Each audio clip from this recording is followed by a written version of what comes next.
Entonces, yo ahí les voy a dejar unos ejes para que puedan un poco continuar con la lectura de Kant.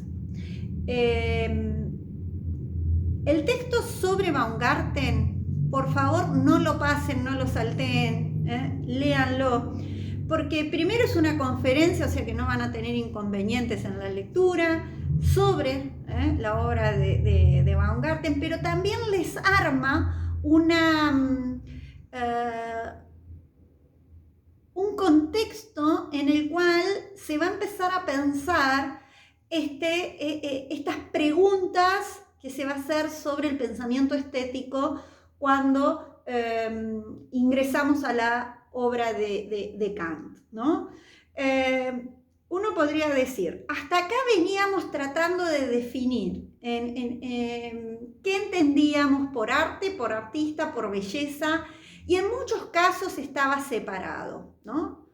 Decíamos que la modernidad implica esta conexión que se va a establecer entre arte y belleza, en donde la belleza se consolida como criterio de valoración.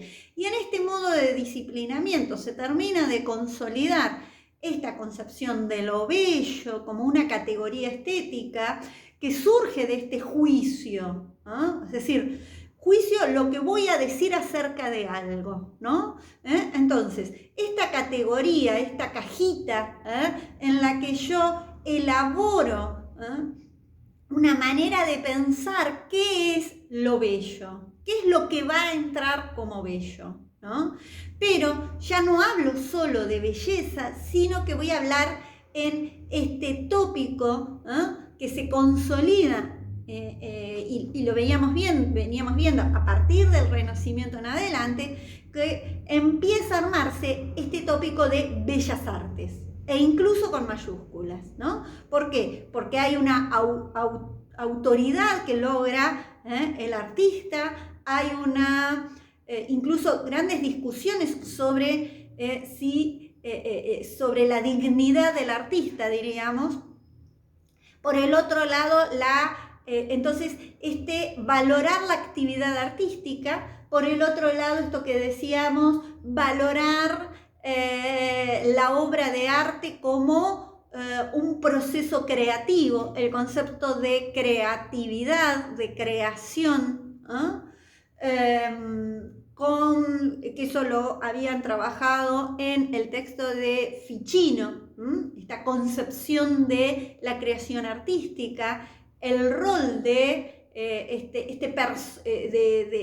quien que tiene toda una tradición en el pensamiento judeocristiano, ¿no? Que no la veíamos en el pensamiento de la antigüedad, decíamos, de crear de la nada, ¿no? Esta idea de la creación, de concluir una obra que ¿quién había sido el creador? Dios. Entonces, el artista tiene ese algo que puede crear, que puede concluir, que puede mejorar esa obra que había sido creada por Dios. Pensemos en las estéticas vinculadas al Renacimiento y la importancia de la idealización, la importancia de la armonía, la importancia de la proporción, la importancia de la búsqueda del orden. Ante el caos, el cosmos, dirían los antiguos, ¿no? Entonces, en esta búsqueda de organizar, de buscar un orden que no es el orden que yo observo, porque si yo observo el mundo está permanentemente desordenado. Entonces, ¿qué es lo que busco?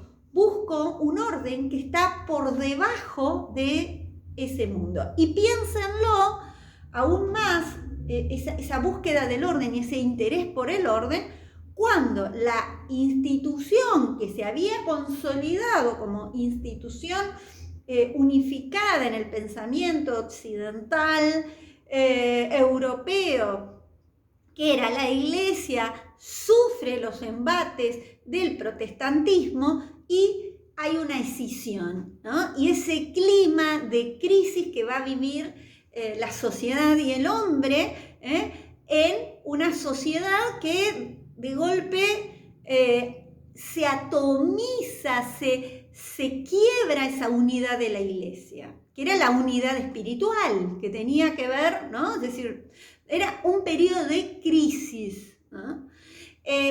Luego aparece todo, distintas respuestas ante esas crisis. Dentro del pensamiento religioso, dentro del pensamiento de la cristiandad, ¿no?, de la Iglesia Católica, se consolida un movimiento en los países vinculados al catolicismo que se desarrolla ciertas características específicas que se vinculan el arte con estrategias ligadas a salir a difundir el arte, lo que está vinculado con la contrarreforma y con ciertos aspectos que se observan del periodo barroco,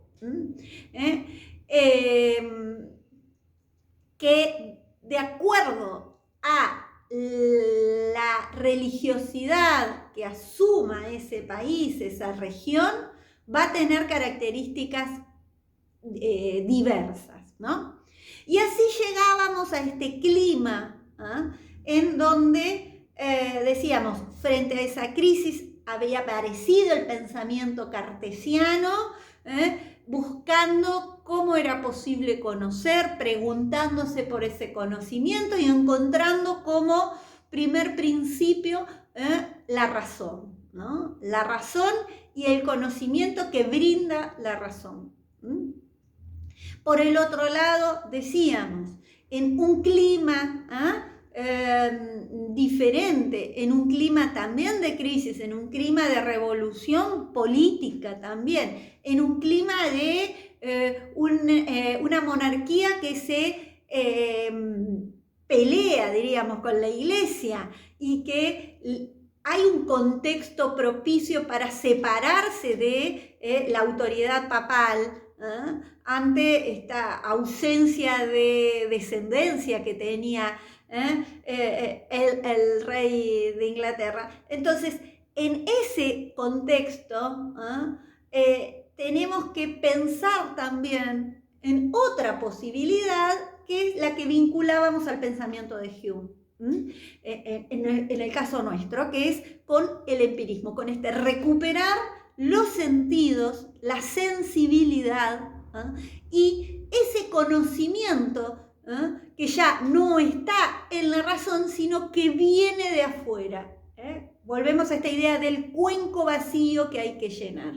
Desde ahí, entrar a ver cómo desde este conocimiento que se basa en lo sensible, se puede construir una norma de gusto. Y el tema del gusto, decíamos, es un tema del siglo XVIII, que ustedes lo van a poder observar en los distintos textos, porque ¿cómo se produce el gusto?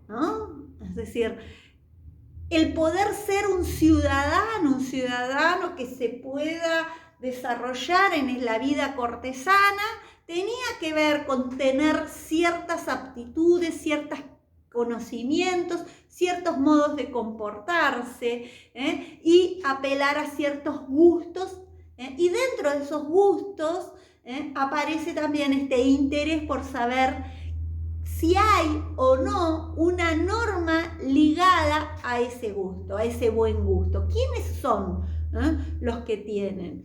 La importancia, decíamos también, de la educación estética, de la educación ligada a ese gusto. En el caso de Shaftesbury y toda una tradición que también se va a desarrollar en el pensamiento estético. Sigo en la próxima.